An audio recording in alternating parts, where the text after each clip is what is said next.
in the Tatarstan referendum leads to the renewal of Russia.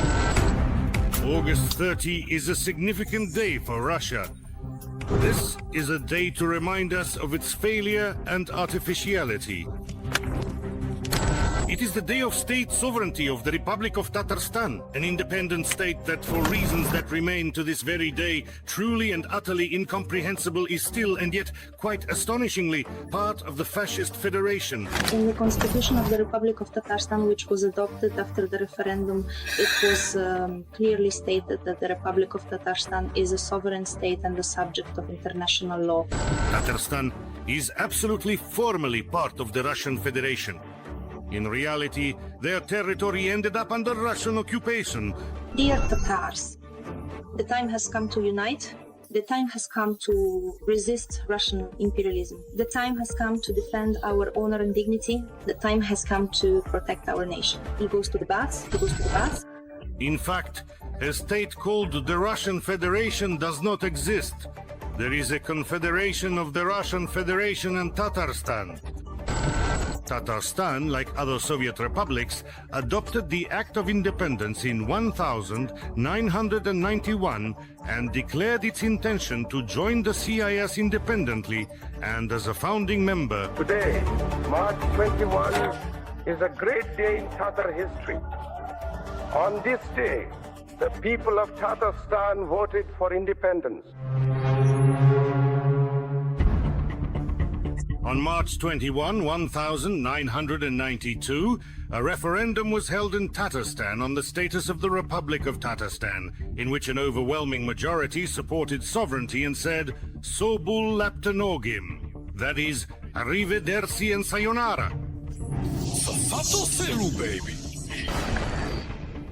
Moscow tried to challenge the referendum in Tatarstan. Yeltsin even crawled out of his alcoholic pit for this. But the Tatar movement toward independence could no longer be stopped. 1992, Boris Yeltsin was ready to go to war in Kazan.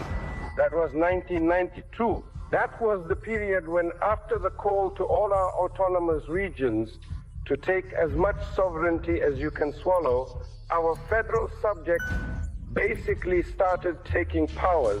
Well, and at that time, Tatarstan adopted its own constitution.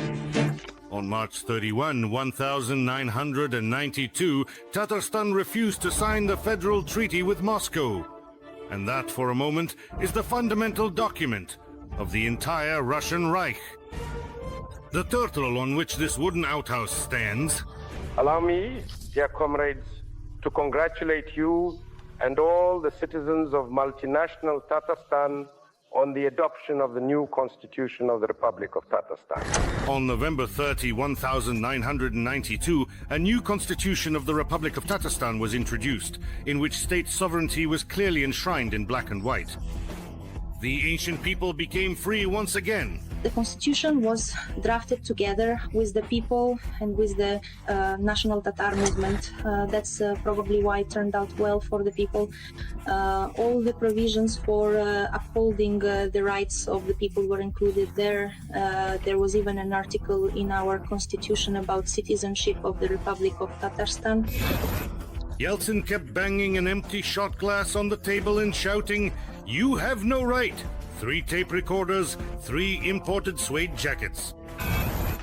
Everything I earned through backbreaking labor, all of it is gone. Tatarstan, de facto and de jure, became an independent state. Therefore, Russia had no choice but to sign an international interstate treaty with it. In 1994, the Republic of Tatarstan and the Russian Federation announced the creation of a confederation. A confederation is a union of independent states. In 2007, the treaty was extended for 10 years. And this is where things get really interesting. In 2017, the term of this treaty expired, and no one renewed or re-signed it. Wait, was that even allowed? It turns out that the Russian Federation has been illegally occupying an independent state for more than 7 years. And what's more, it was the Kremlin itself that refused to extend the treaty. Moscow doesn't want to once again officially confirm Tatarstan's independence and its confederate status. So they decided to act in a backhanded, unlawful way. This is a real hostile takeover of a neighboring state. It's not even an annexation or Anschluss. There aren't even any formal legal justifications here. 9. For 7 years now, Tatarstan has been officially living separately from Russia. But the Moscow shell game operators keep siphoning off the Republic's resources. And there's plenty to steal. Tatarstan is one of Russia's main donor regions. The Tatars literally feed not only Moscow, but half of Muscovy as well. They've been brought to their knees. It turns out that lately we've been transferring 870 billion rubles to the central Moscow budget, to the federal budget. That's a very large sum. Tatarstan is an oil giant. They extract 35 million tons of black sludge there every year. That's as much as all of Azerbaijan. But Tatarstan is not just about oil. There is a powerful high-tech industry concentrated there. That's exactly why Ukrainian drones are flying there. Question.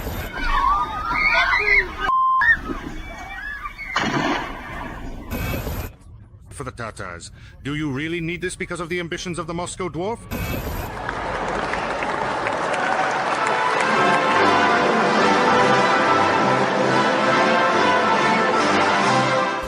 Tatars have been shamelessly ripped off for many years under the cover of television. They're selling the absurd idea of unity and brotherhood, and under these slogans they're depriving an entire people of their future. Tatarstan is potentially Qatar, but in reality it's a colony of the Kremlin's organized crime group. Come out! Show yourself! Subtitles by Diameter. Kazan is a big city. There are a lot of dumpsters. I said, fine, that's it. I'll go rummage through the dumpsters. They say it's nothing. They say there's even nice clothing there. But besides resources, the most important thing being drained from Tatarstan is its people. Tatars are being sent to die in Ukraine to defend the Russian world. A world that has enslaved the Tatars. A world that takes pride in having destroyed the Tatars and their statehood. A world where the capture of Kazan is a national holiday. A world where there's a saying, an uninvited guest is worse than a Tatar. A world that is now quietly carrying out an ethno-genocide against the Tatars. We are the close relatives of the 1,234th Regiment 1 Battalion, Military Unit 29,660 of the Republic of Tatarstan. We beg you to help and save our Tatarstan Battalion. For the second year, our soldiers have been carrying out territorial defense in the Svatov direction. As of today, most of the battalion is engaged in assault operations, while the rest are waiting to be sent out any day now. They are suffering enormous losses. The number of Tatars in Russia has decreased by 600,000 people over the past 10 years. That is 10% of the entire nation. The number of native speakers of the Tatar language is also sharply declining. And all this is because Tatars are deprived of the right to study in their native language. Out of 179 schools in Kazan, only 38 are Tatar or Russian Tatar. And that's considering that the majority of the population in Tatarstan are Tatars. What the hell is that about? Moscow has set a course for destruction. When Yeltsin needed a word so as not to offend the Tatars, or whoever else he didn't want to offend, the ever-helpful Burbulis suggested this word from Dahl's Dictionary Rossiane. And ever since then, we, Russian people here in Russia, keep using this absolutely vague adjective. Avars, Chechens, Tatars, Bashkirs, they're all Russian. They're Russian, you see, because they live in Russia.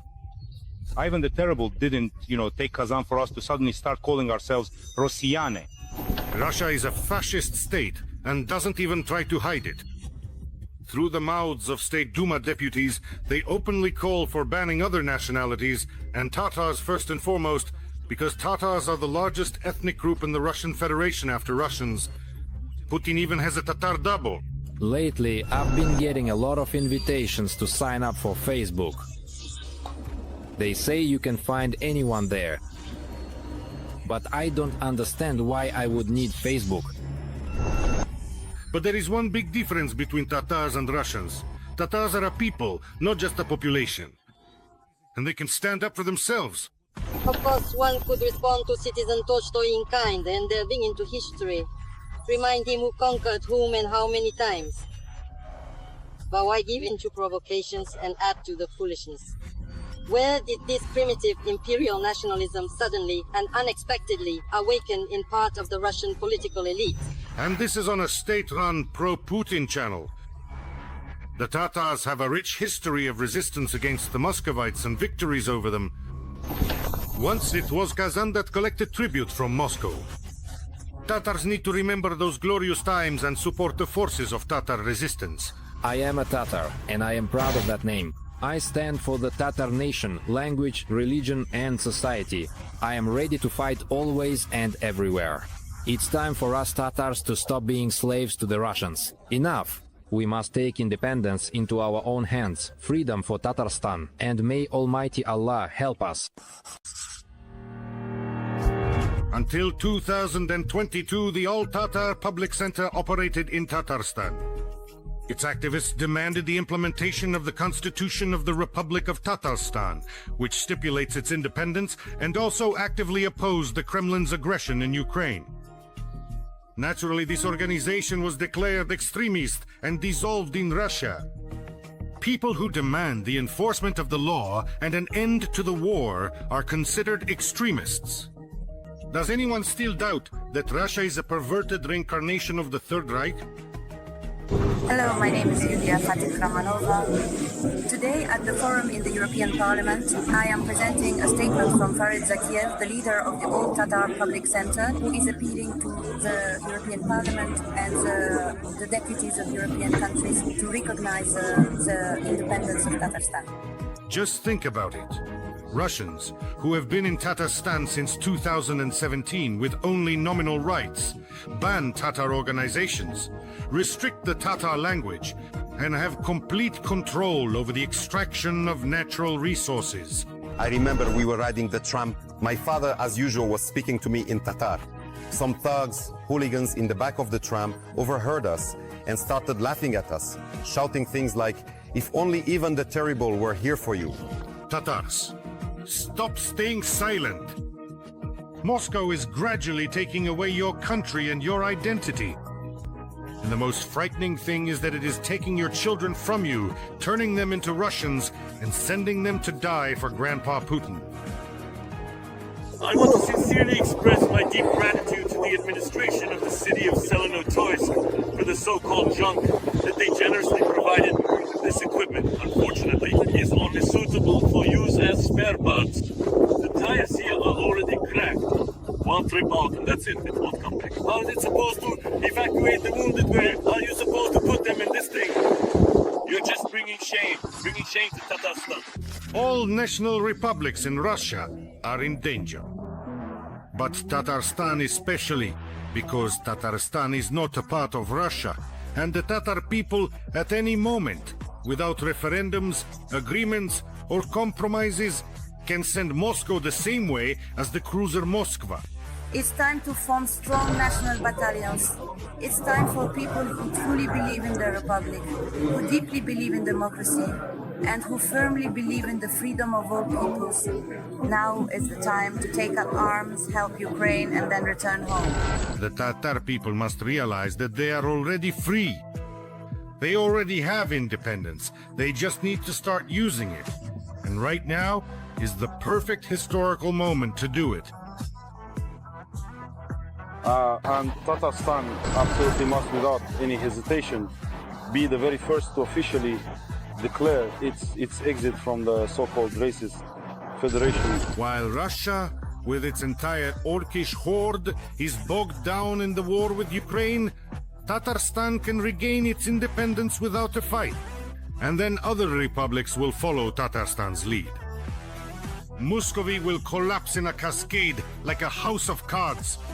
And in Kazan, there will never again be an Ivan the Terrible, the infamous ruler of the past, nor Nicholas the Merce streaming, the revered saint, nor little Vovchik from the back alley, who was known to many in his neighborhood. And freedom, which is so much more precious than anything else. I don't know by whom or how it will be achieved, but I am certain that the Tatar nation, with its rich history and enduring spirit, will surely have a bright and happy future ahead of it.